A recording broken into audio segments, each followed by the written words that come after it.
प्राचीन भारत में एक नगर में गौतम बुद्ध अपने शिष्यों के साथ विचरण कर रहे थे। एक दिन वे एक छोटे से गांव में पहुंचे।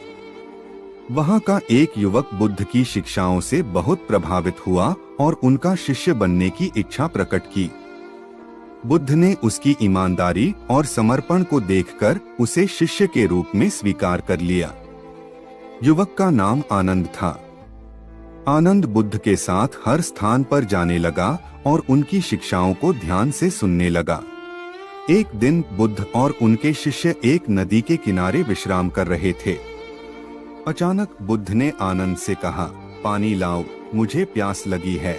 आनंद नदी की ओर गया, लेकिन उसने देखा कि नदी का पानी गंदा हो चुका था क्योंकि कुछ बैलगाड़ियां वहां से गुजरी थीं। आनंद वापस लौटा और बुद्ध से कहा, स्वामी, पानी गंदा है। क्या मुझे कुछ देर रुकना चाहिए जब तक पानी साफ न हो जाए? बुद्ध मुस्कुराए और बोले, नहीं, तुम फिर से जाकर पानी लाओ। आनंद फिर नदी पर गया और उसने देखा कि गंदगी नीचे बैठ गई थी और पानी साफ हो गया था। उसने स्वच्छ पानी भरकर बुद्ध के पास लाया।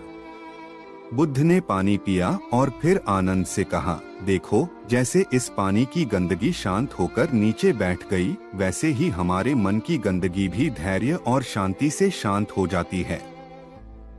हमें केवल धैर्य रखना होता है। आनंद ने इस बात को समझ लिया और उसने बुद्ध की शिक्षा को अपने जीवन में उतारने का संकल्प किया।